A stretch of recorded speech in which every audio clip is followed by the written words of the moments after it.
You need consultation first if you have health conditions. So kung walang consultation, nanonood lang siya, ginaya lang niya, kasi tayo nun, iba-ibang katawan natin.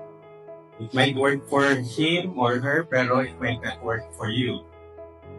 Pero if you are guided properly, nagpa-consult ka, tinignan lahat ng angle ng health mo, ako ang advice ko, if you are diabetic and nag-i-inject ka ng insulin, you need to be guided.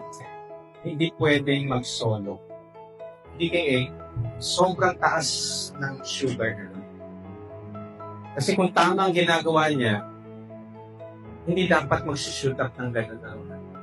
Mas maano nga, babagsak pa nga yung sugar niya. So, may mali. And hindi siya nag-strict low carb, I think. Nag-cheat eh. Diba? Imagine mo yun. Meron kang health condition, ginaya mo lang yung, alam mo, normal and still you eat, yung nagpapataas ng sugar, nag-i-insulin siguro, or hindi siya nagte-take ng medication, babalik ulit siya sa low carb. Ang tawag namin dyan, low carb ba?